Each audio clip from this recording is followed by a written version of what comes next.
నార్మల్గా స్టాక్ మార్కెట్లో గ్రో అవ్వాలన్నా లేదా నిలువున మునిగిపోవాలన్నా దానికి కేవలం కారణం ఆ కంపెనీ యొక్క లాభ నష్టాలు మాత్రమే కాదు, ఆ కంపెనీ వెనుక ఉన్న రాజకీయ గాలి ఎటు వీస్తుంది అనేది కూడా ముఖ్యం. ఇప్పుడు మీ పోర్ట్ఫోలియోలో ఉన్న స్టాక్స్ పెరగాల వద్దా అనేది మీరు కాదు, రేపు వచ్చే ఎన్నికల ఫలితం డిసైడ్ చేస్తుంది. మీరు నమ్మినా నమ్మకపోయినా కూడా ఇదే నిజమన్నమాట. రాజకీయాలంటే కేవలం ఓట్లు సీట్లు మాత్రమే కాదు, అవి వేల కోట్ల రూపాయల బిజినెస్ సామ్రాజ్యాలను శాసించే అదృశ్య శక్తులుగా కూడా ఉంటాయి. ఇప్పుడు అమరావతిలో ఒక ఇటుక పడాలన్నా లేదా హైదరాబాద్లో ఒక కొత్త ఐటీ టవర్ లేవాలన్నా అక్కడ ఏ పార్టీ జెండా ఎగురుతుంది అనేది కూడా కీలకం. ఎందుకంటే ఈ రోజు మనం చూడబోయేది ఒక పార్టీ గెలిస్తే ఏ కంపెనీల జాతకాలు మారిపోతాయి, ఏ స్టాక్స్ రాకెట్ లాగా దూసుకెళ్తాయి అండ్ సామాన్య ఇన్వెస్టర్లు ఈ పొలిటికల్ వేవ్ ను ఎలా వాడుకోవాలి అన్నది. కాబట్టి ఎక్కడ కూడా స్కిప్ చేయకుండా వీడియోని చివరి దాకా చూడండి. ఎందుకంటే ఇది కేవలం అనాలిసిస్ కాదు, మీ సంపాదనకు సంబంధించిన అసలు సిసలైన ఇన్వెస్ట్మెంట్ గైడ్ లాంటిది కూడా. సో స్టాక్ మార్కెట్ అనేది ఎప్పుడు కూడా భవిష్యత్తును ముందుగానే పసిగడుతుంది. ఎలా అంటే ఎన్నికల కంటే ముందే మార్కెట్ ఒక అంచనాకు వస్తుంది. ఒకవేళ ఆంధ్రప్రదేశ్లో ప్రభుత్వం మారితే, అమరావతి మళ్ళీ వెలుగులోకి వస్తే, అక్కడ భూములున్న కంపెనీలు, అక్కడ ఇన్ఫ్రాస్ట్రక్చర్ ప్రాజెక్టులు చేసే కంపెనీల షేర్లు ఎందుకు పెరుగుతాయి? ఎందుకంటే ప్రభుత్వం మారగానే పాలసీలు మారతాయి. కాబట్టి గతంలో నిలిచిపోయిన ప్రాజెక్టులకు మళ్ళీ ప్రాణం వస్తుంది. అందుకే మార్కెట్ నిపుణులు దీన్ని సెంటిమెంట్ డ్రైవన్ మార్కెట్ అంటారు. అంటే ఇప్పుడు అమరావతి రాజధానిగా స్థిరపడితే రియల్ ఎస్టేట్ మరియు కన్స్ట్రక్షన్ రంగంలోని కంపెనీలకు ఆర్డర్ల వర్షం కురుస్తుంది. అదే సమయంలో ప్రభుత్వం మారితే గత ప్రభుత్వం ఇచ్చిన కాంట్రాక్టుల పరిస్థితి ఏంటి? ఇక్కడే ఇన్వెస్టర్లు చాలా జాగ్రత్తగా ఉంటారు. ఇక్కడ మనం ప్రధానంగా 3 రంగాల మీద దృష్టి పెట్టాలి. 1 infrastructure, 2 energy and 3 real estate.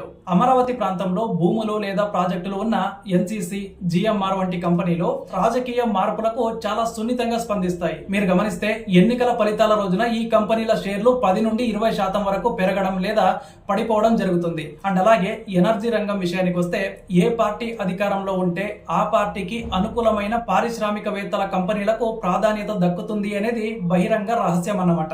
ఇక సోలార్ ప్రాజెక్టులు కానీ, విండ్ ఎనర్జీ కానీ ప్రభుత్వ సబ్సిడీలు మరియు అనుమతుల మీద ఆధారపడి ఉంటాయి. అందుకే ఏ పార్టీకి ఏ పారిశ్రామికవేత్తలు సన్నిహితంగా ఉంటారో గమనించడం ఒక స్మార్ట్ ఇన్వెస్టర్ యొక్క లక్షణం అన్నమాట. అండ్ ఇక హైదరాబాద్ విషయానికి వస్తే ఇక్కడ రాజకీయం కొంచెం భిన్నంగా ఉంటుంది. ఇక్కడ ఎవరు అధికారంలో ఉన్నా కూడా డెవలప్మెంట్ ఆగదు అనే నమ్మకం ఇన్వెస్టర్లలో ఉంది. కానీ పాలసీలలో మార్పులు వస్తే ఫార్మా మరియు ఐటీ స్టాక్స్ మీద ప్రభావం ఉంటుంది.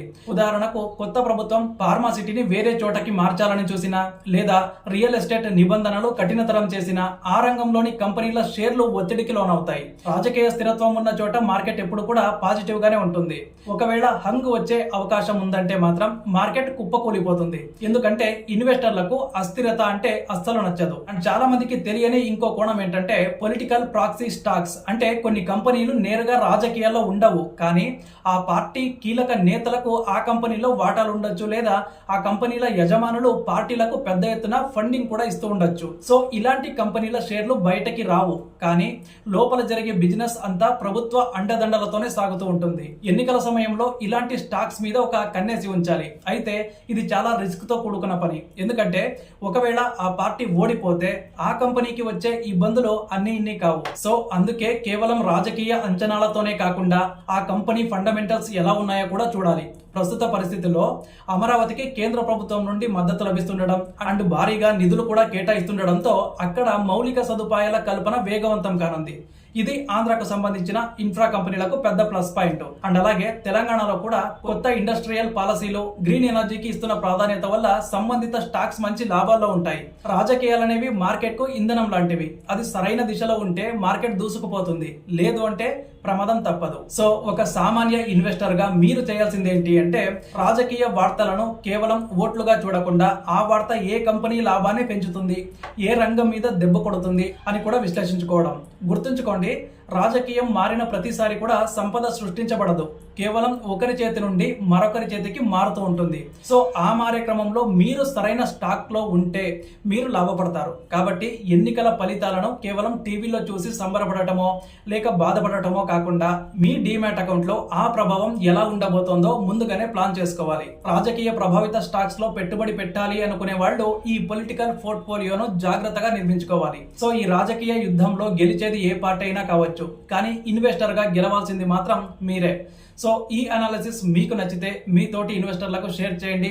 అండ్ మీరు ఇలాంటి పొలిటికల్ స్టాక్స్లో ఇన్వెస్ట్ చేయాలి అనుకుంటే కింద ఉన్న లింక్ ద్వారా వెంటనే మీ డీమ్యాట్ అకౌంట్ని ఓపెన్ చేసి మీ ఇన్వెస్ట్మెంట్ జర్నీని స్టార్ట్ చేయండి.